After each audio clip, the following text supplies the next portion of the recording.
Eu, pelo menos, sou assim, né? Falando com o assassino, falando com... Quando eu estou no meio da guerra, no meio na do... guerra. A gente já foi, por exemplo, sequestrado pelas Farc na Colômbia, pelo Talibã no Afeganistão. Essa última vez que eu estive agora, acabei de voltei há poucas semanas, a gente foi sequestrado, mas ao mesmo tempo bem tratado durante 8 horas pelo Talibã. E em 96, a gente tinha filmado uma vila que tinha sido dizimada pelo Talibã, porque os moradores tinham dado comida para os inimigos do Talibã, uma vila persa. Sei. E a gente foi interceptado. E na saída, eles fizeram toda a menção, queriam... No meio do caminho, pegaram No meio do vocês? caminho. A gente fez todas as imagens, a vila persa sendo totalmente dizimada, e na saída a gente foi interceptado pelo Talibã, eles fizeram toda a menção que iam nos executar. Era eu e o cinegrafista Sherman Costa. Vocês tinham um tradutor? A gente tinha um tradutor de pastum, eu sabia, mas o fato de eu saber falar algumas palavras em pastum fez com que eu ganhasse uma simpatia e fez com que eu convencesse aqueles guerrilheiros a trazerem o comandante que falava inglês. Aí com o inglês eu pude me comunicar com eles e aí eu o convenci de que a gente tinha se perdido, que não era exatamente verdade, mas a gente acabou até recebendo um banquete deles. Ah, né? é? Mas como que bate em você quando o cara fala a gente vai te executar? Porque olha, eles não falaram vamos executar, mas eles apontaram a arma pra gente. Algumas imagens a gente até conseguiu fazer disso. Ah, é? Eles acharam que vocês estavam fazendo o quê? Eles achavam que a gente tinha filmado toda a vila persa, que a gente fosse americano e que estava tentando exatamente denegrir a imagem do Talibã. Entendi. Entendeu? Então, o fato de saber falar algumas palavras em pastum, misturado com árabe, falei sarrafi brasileiro, Rabara Nasta, eu falei, sou jornalista brasileiro, não tem problema. Neymar. Não sou, Neymar na época não, né? Porque, na época, mas eu sempre né? carreguei comigo, porque isso era 96, né? Então, Neymar ainda... 96, quem que era do Brasil famoso? Romário, pô. Romário?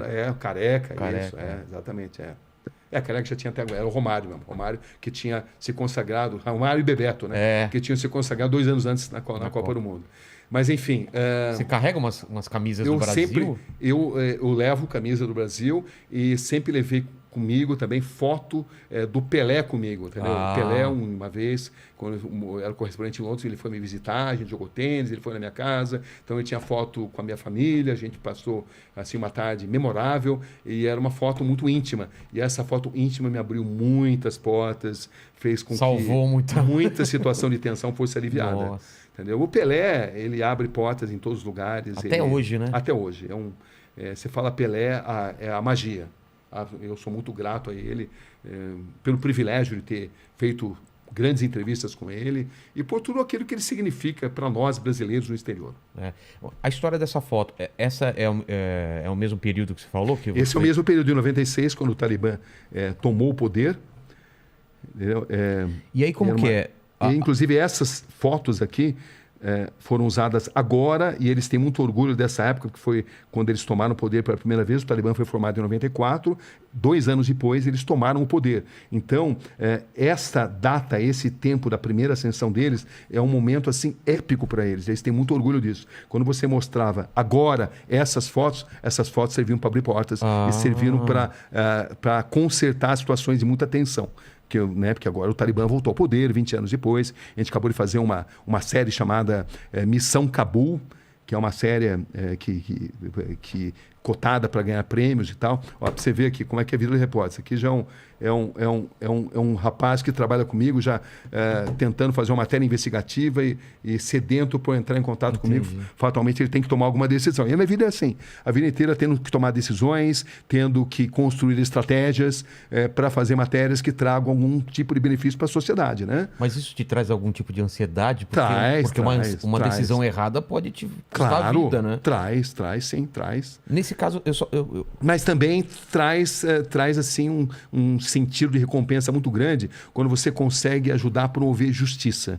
Nesse caso, por exemplo, dos padres, que você conseguiu trazer justiça, não há dinheiro que pague, né? Tem dinheiro que pague. Ou nesse caso, por exemplo, da ascensão do Talibã, você mostrar que as mulheres foram cerceadas dos seus direitos mais elementares e você ajuda a chamar atenção para a comunidade internacional, você sente que a sua matéria está sendo importante para a promoção de justiça. E não existe sentido na nossa profissão se a gente não ajudar de alguma forma a promover justiça, né? Pelo menos é assim que eu encaro a profissão. E fazer uma transformação. Foi nessa ida ida que você mostrou os caras sem orelha? Que eles cortavam a orelha ou não? Você cortava a orelha, foi no Iraque. No Iraque? Foi 2 anos antes. Um ano antes. Tinha essa história, mas Iraque não era... foi em 95. Havia uma grande lenda. O governo de Bagdá, o Saddam Hussein, o Tariq Aziz, que era o vice-primeiro-ministro, o homem que aparecia para a imprensa internacional, desafiava jornalistas internacionais a provarem que eles cortavam a orelha daqueles iraquianos que ousassem se negar a servir o exército. Entendeu? Isso sempre circulava, mas eles desafiavam jornalistas a provarem isso. E nós conseguimos provar. Eu vi essa cena. Isso. Quem que puxa o turbante, alguma coisa que mostrou? Essa foi a segunda situação, né? Porque, na verdade, eu fui beneficiado pelo fato de que a gente estava ali em Bagdá, com o Saddam Hussein, e 24 horas por dia, monitorados pelos agentes do Saddam. Eles estavam do lado. Eles estavam lá, eles sabiam tudo onde a gente estava, o que a gente estava fazendo. Quando você apontava a câmera, o cara falava aqui pode, aqui não pode? Exatamente. Então, como é que eu ia, por exemplo, para Saddam City, onde estava a grande maioria silenciosa, né? Porque é o seguinte, internacionalmente, os xiitas são minoria. Tá. Os sunitas são maioria. São maioria. Mas os xiitas, no Iraque, eles são maioria. Uma maioria que jamais conseguiu deter o poder. E eu sabia que grande parte desses soldados que tiveram a orelha cortada estavam num lugar chamado Saddam City, porque em Saddam City havia contingentes de soldados, pelo menos havia essa informação, que se negaram a servir o exército e tiveram as suas orelhas sumariamente cortadas para servir de exemplo. Eles eram sunitas? Eles eram xiitas. Xiitas, exatamente. O Saddam Hussein sunita. O Saddam Hussein sempre perseguia os sunitas. No Iraque são minoria. Tá. Entendeu? Mas eles sempre tiveram muito próximos do poder. Era uma minoria que sempre deteve um poder econômico maior. Tá. Entendeu? Os sunitas, se você considerar o islamismo internacional, são maioria. Mas dentro do Iraque, os xiitas são maioria. Tá. Né? Esses xiitas são apoiados pelo Irã, que é um país xiita, por exemplo. Né? Bom, mas enfim, e a gente tinha que ir para Saddam City, onde estavam os soldados. Eu sabia que haveria uma grande chance. Mas como é que eu ia fazer para ir sendo seguido dia e noite pelos soldados do Saddam Hussein? Aí como é que eu consegui? Ficamos sabendo que havia chegado assim um grupo de jornalistas americanos. E não havia agentes suficientes para monitorar americanos e brasileiros. Então, sabedor disso, falei assim, olha, a gente está meio doente aqui, meio cansado, e também a gente está afim de jogar tênis, entendeu? Para relaxar um pouco. Então, a gente vai num outro hotel que tem quadra de tênis, e lá a gente vai jogar tênis, tá bom? Tudo bem? Então, eles até gostaram, porque eles não teriam como seguir a gente e os americanos ao mesmo tempo. Então, o que eu fiz? Eu e o cinegrafista Fernando Pelégio, que era o cinegrafista que estava comigo lá, a gente botou a câmera dentro de uma raqueteira de tênis e fomos para esse hotel onde havia uma quadra de tênis. Tá. Entendeu? Então vocês foram realmente para o hotel? Fomos para esse hotel. Tá. Chegamos até simular e para a quadra de tênis. Quando a gente se sentiu seguro... Não tem ninguém seguindo. A gente tratou de identificar um motorista que eu tinha informação que fazia ponto ali naquele hotel. Entendeu? Que era o Hotel Sulemânia. Meu coração já está acelerado só de você contar essa história. Né? Porque o que acontece é que a gente entrou no primeiro... mas a gente se enganou, não era o motorista indicado, a gente tinha se enganado. E esse motorista, ao invés de levar a gente para Saddam City, ele levou a gente para o Ministério da Informação. Pô. Aí no Ministério da Informação, o que você queria para Saddam City? Não, eu falei, Saddam City não. A gente queria ir para o Ministério da Informação do Saddam, entendeu? A gente queria vir para cá justamente. Entendeu? A cidade, deu um Miguel ali, eles acreditaram e tal. Aí a gente voltou para lá. Quando voltamos para lá... Pro primeiro hotel? O primeiro hotel onde a gente ia jogar tênis. Tá. Entendeu? E aí nesse hotel eu consegui finalmente achar um motorista que eu tinha indicação, que falava inglês, era jovem e que tinha insatisfações em relação ao regime e que estaria disposto a assumir o risco. Precisaria ser alguém que é disposto a assumir risco. Descoberto, morto, né? Exatamente. Então eu acabei descobrindo esse motorista e ele nos levou para Saddam City. Só que levar no Saddam City, eu lembro que a gente levou pedrada, porque estrangeiros eram mal vistos ali, mas o fato é que uma hora depois de a gente ter chegado lá, a gente conseguiu finalmente descobrir um soldado que teve a orelha cortada. Eu fiz a entrevista, ele contou pormenorizadamente por que a orelha tinha sido cortada sem anestesia, justamente porque ele não tinha servido o exército. E aí, para você ver como é que são as coisas, né? A imagem que você viu, que a gente estava na confluência do rio Tigre e Eufrates. 3 dias depois... Não é desse dia. Não é desse dia. Outro dia depois, a gente estava na confluência e eu notei que tinha ali o barqueiro que não tirava o turbante de jeito nenhum. Aí eu cheguei nele lá e eu falei, fiz um sinal, a hora que o tradutor, que era ligado ao regime do Saddam Hussein, estava distante, entendeu? Porque a gente foi para o meio do rio, e o tradutor ficou lá. Eu falei que eu precisava fazer uma passagem e o barco não cabia mais gente. Entendeu ou não? Porque o tradutor era deles, né? E aí, meio por sinais, eu expliquei para ele contar a história. E aí ele tirou o turbante, contou a história. Eu tive que traduzir depois. E aí era a história da mesma coisa. Mesma coisa. Não quis servir. Não quis servir o exército, a orelha foi cortada, não teve anestesia. Cara, e a família passou a ser perseguida. E o mais interessante é que eu lembro entrevistando o Tariq Aziz, o vice-primeiro-ministro, ele falou assim, eu desafio você a encontrar essas pessoas. Onde estão essas pessoas? Mas eu não podia falar, eu acabei de filmar. Porque se eu falasse isso, eles iriam revistar, confiscar. E eu queria ainda ir para a cidade, arrasá-la pelas armas químicas do Saddam Hussein. Claro. Só que essa cidade arrasada pelas armas químicas do Saddam Hussein estavam no norte do Iraque. Sei. E você não consegue entrar, você não conseguia na época entrar no norte do Iraque, no Kurdistão, pelo próprio Iraque, porque os agentes do Saddam Hussein não deixavam. O que você tinha que fazer? Você tinha que sair do Iraque, ir para a Jordânia, da Jordânia ir para a Turquia, e da Turquia você conseguia, ali pelo sul da Turquia, lá por Diyarbakir, que é um grande reduto, né, ali dos curdos, você conseguia entrar por ali numa área que era mais monitorada pelos curdos do que pelos próprios agentes do Saddam. Mas para você entrar ali, você precisava de um visto. Mas ali eu tive uma grande sorte. Repórter precisa ter sorte também. Estavam programadas eleições em Bagdá, você vê eleições em Bagdá, né? Com o Saddam Hussein, né? Você acha? Você já sabe o resultado. Conversa da carochinha, né? Mas ia ter ali o teatrinho deles. Os caras lá assim, tá bom, o cara joga fora aqui. Você não vota no Saddam, você vai pro paredão, né? Exatamente assim. Mas enfim, mas o fato de ter eleições, eu falei assim, olha, eu preciso, o seguinte, a gente já tem um bom material, a gente precisa ir para a Jordânia, porque a gente precisa mandar o material pela Jordânia, mas só que eu quero voltar aqui para cobrir eleições, porque eu fiquei sabendo que eu precisaria de um visto. E aí eu falei, eu vou voltar daqui 2 semanas para cobrir as eleições. Aí eles me deram um visto. Aí eu não voltei para cobrir as eleições. Eu fui. E valia lá para cima também. Aí valia lá para cima também.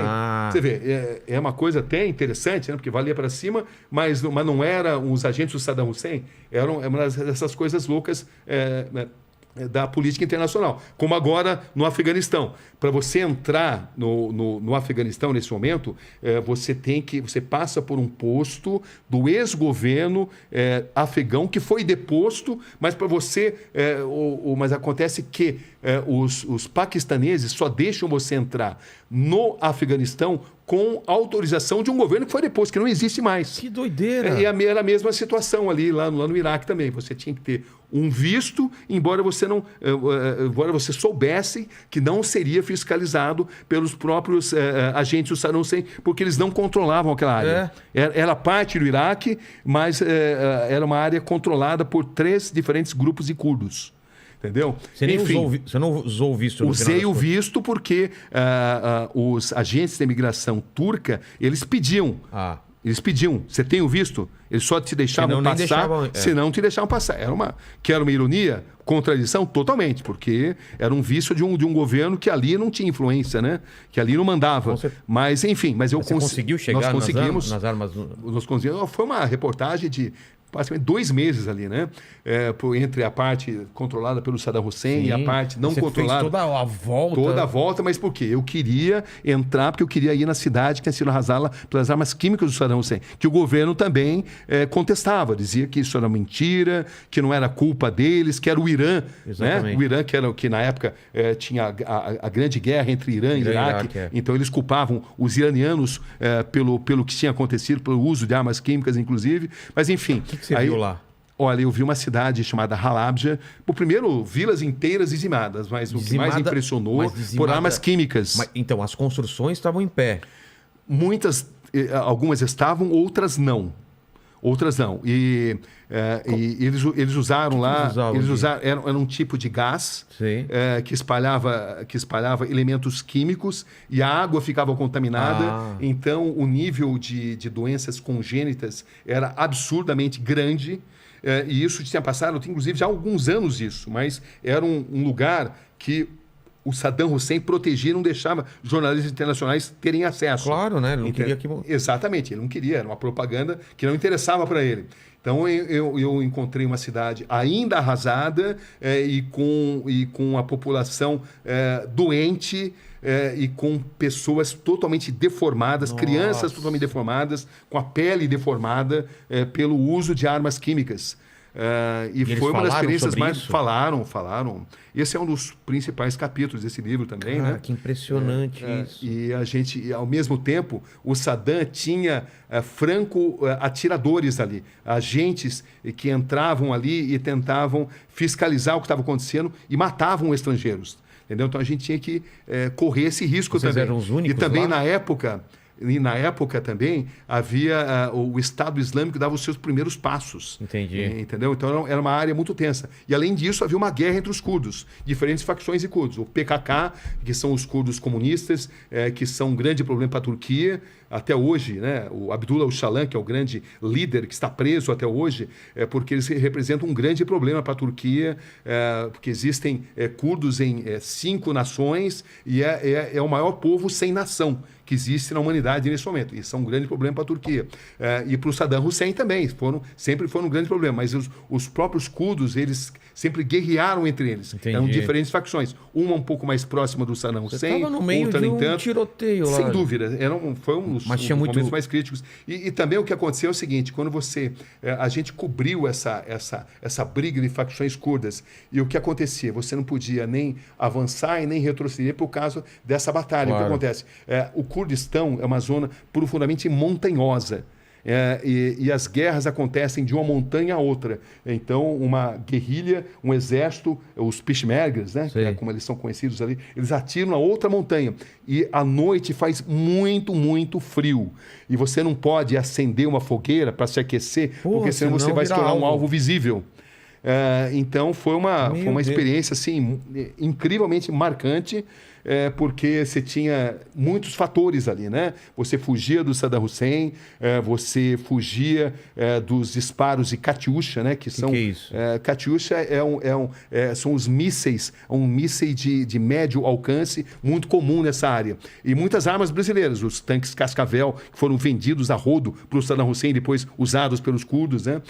E você cobria também essas guerras, e eram guerras em lugares repletos de cavernas, onde você passava muito frio, onde você via muita gente morrendo, e esses guerrilheiros, o PKK, por exemplo, a gente teve acesso a um grupo de meninas que tinham apenas 11 anos e elas eram totalmente condicionadas a matar os seus inimigos, elas eram assim, sofriam um processo de lavagem cerebral, e elas não treinadas a não ter atração pelo sexo oposto, a se explodirem, como o Hamas. Eu também tive a oportunidade de entrevistar homens bomba, né?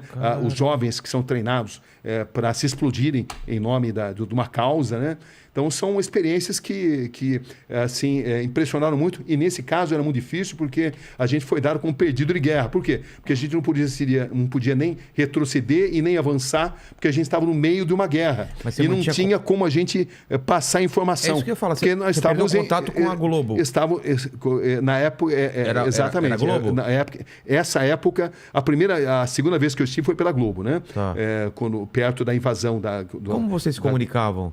A gente se comunicava na época via telefone, porque não tinha celular, né? Você não telefone tinha... fixo. Exatamente, telefone fixo. Mas a gente ficou incomunicável. A gente não conseguia se comunicar. Então, as pessoas não sabiam o que estava acontecendo com a gente, né?